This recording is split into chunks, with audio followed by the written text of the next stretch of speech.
video, we're going to be looking at different accounts that either affect or appear on the statement of cash flows. So using this example of Kaiser Beverage Company, we're going to be looking at several different accounts that they have and how those accounts have changed. And then we're going to analyze as to which category on the statement of cash flows that would appear in. So remember, there's three sections of the statement of cash flows, or three categories on the statement of cash flows. That's the operating activity section, the investing activity section, and the financing activity section. So let's look at each item as we go through and kind of discern which section it would appear in. Now we're focusing specifically on the indirect method of creating the statement of cash flows. So net income, we're actually adjusting net income from the accrual basis of accounting to a cash basis of accounting. And that's in the operating activities section. So net income is going to be the first item in the operating activities section. And then we're going to start adjusting net income back to cash in the indirect method. So net income will appear in the operating activities section. Now dividends paid is a little bit different because you kind of have to think about what created dividends. So dividends are a result of having issued stock.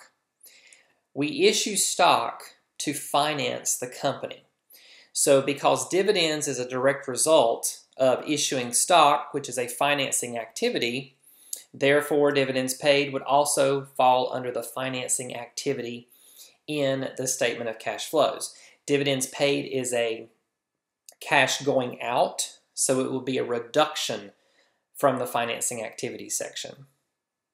Now an increase in accounts receivable. We kind of have to think about, well, first of all, that's a current asset, and we know that current assets are analyzed in the operating activity section of the statement of cash flows.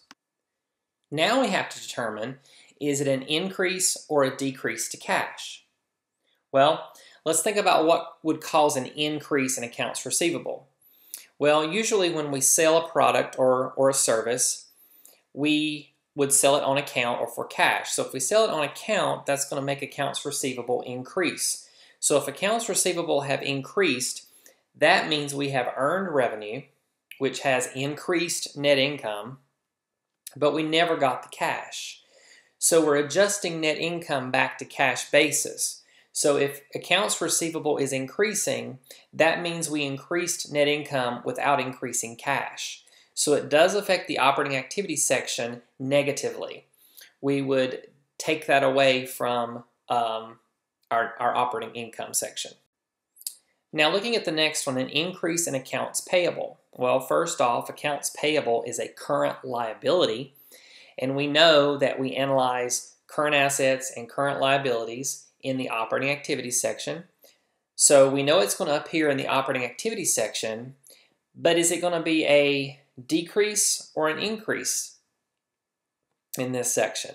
Well, what would make accounts payable increase? Well, if we receive a utility bill in the mail, for example, that's an expense. We record the expense, which effectively reduces net income, but it never reduced cash. So therefore, an increase in accounts payable will be an increase in the operating activity section. A purchase of equipment. So equipment is typically a long-term asset. Long-term assets are analyzed in the investing activities section. If we purchase equipment, we would assume that that would eventually reduce cash. Therefore, it would be a reduction to the investing activities section on the statement of cash flows. Depreciation expense is one of those special expenses. It's a non-cash expense. However, depreciation effectively reduced net income.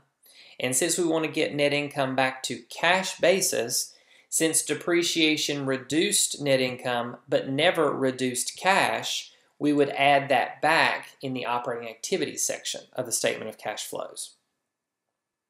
And the last one here on our list is issue of notes payable. Notes payable is a long-term liability, typically, unless it's stated otherwise. It could be a short-term note, but we'll assume in this case that it's a long-term note. Long-term liabilities are actually analyzed in the financing activities section along with equity accounts. because that's a financing. We typically borrow money to finance our business.